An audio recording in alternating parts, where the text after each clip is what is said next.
Mimi naitwa Askofu Charles Sostenes Sekelwa, ni askofu mkuu wa makanisa ya CCT katika nchi yetu ya Tanzania, lakini pia ni askofu wa Diocese ya Lake Victoria kwa kanisa la CECT, yani Charismatic Episcopal Church of Tanzania. Lakini zaidi ya hayo ni mwenyekiti mwenza wa kamati ya amani ya viongozi wa dini katika jiji letu la Mwanza. Tunapoadhimisha Pasaka, tunaadhimisha tendo la ukombozi wa mwanadamu kwa njia ya Yesu Kristo mwenyewe kujitoa sadaka ya ukombozi au dhabihu ya ukombozi aliyoitoa pale msalabani. Ndio maana Biblia inasema alipoangikwa pale msalabani alisema yamekwisha. Ndio maana ya Pasaka. Ukisherehekea Pasaka bila kufahamu hasa nini alitaka yule aliyejitoa dhabihu wakati wa Pasaka, utakuwa umekosea. Kwa sababu katika kujibu hili niseme ya kwamba Luka ile sura ya 4 kuna maneno yanasema ya kwamba Yesu alikuwa anasema juu ya kazi yake, au wanatheolojia tunaita manifesto yake. Alisema, Roho wa Bwana yuko juu yangu, kwa maana amenipaka mafuta niwatangazie watu uhuru wao, waliofungwa kufunguliwa kwao, na mateka kuachwa huru kwao. Maana yake ni nini? Matendo mema kwa sisi wa Kristo kama tunayoyatenda wakati wa Kwaresima tunapokuwa tumejinyima kwa njia ya kufunga, yanapaswa yaendelee hata baada ya kuwa tumesherehekea Pasaka.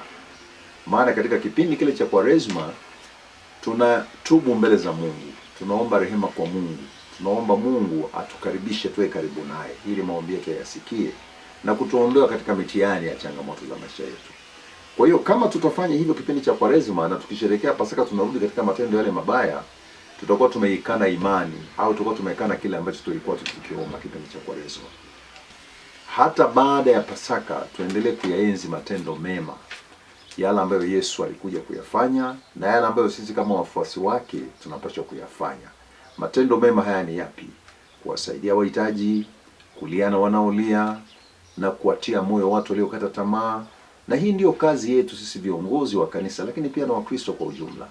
Kwa njia hiyo tutakuwa tunayaenzi maisha ya Yesu na kazi za Yesu alizokuja kuzifanya hapa duniani. Hivyo wakati watu wanafurahia kufufuka kwa Yesu, maana kufufuka kwa Yesu ndio ushindi wa Yesu mwenyewe. Mimi nadhani njia nzuri ya kuwaenzi watu, kumwenzi Kristo na kuonyesha matendo ya rehema kwa watu, na hasa tunaposherehekea ushindi wa Yesu. Mimi ningewatia moyo wa Kristo wenzangu na hata wasio wa Kristo pia ambao wanatambua hii sikukuu ya Pasaka, tukaribishane, tusaidiane, tutiane moyo. Yesu alitufundisha ya kwamba ukiwa na kanzu mbili umgawie na mwenzio kanzu moja.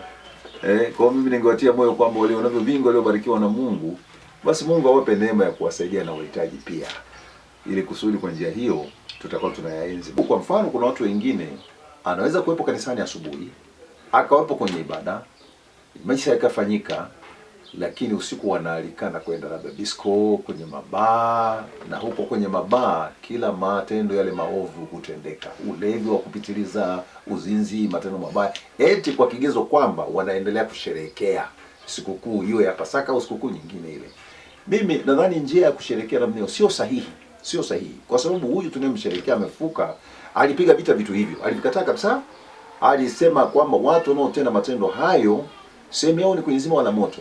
Kwa hiyo ukisherehekea Pasaka kwa kufanya ulevi, uzinzi, fitina na vitu vinavyofuatana na hivyo, utakuwa hauenzi ufufuko wa Yesu au ushindi wa kufufuka kwa Yesu. Lakini utakuwa kwa lugha nyingine wa Kristo tunasema unamrudisha tena Yesu msalabani. Maana Yesu alipokuwa msalabani alituombea msamaha kwa Mungu. Ukifanya tena matendo ya uzinzi, ulevi na madhambi mengine wakati wa sherehe, ni kama tena unataka kumrudisha msalabani asulubiwe, kwa sababu haukupokea ule msamaha wa kweli. Kama tunasherehekea Pasaka kwa sababu ni ushindi wa Yesu Kristo katika maisha yetu, sherehe hiyo inawahusu watu wazima na watoto pia.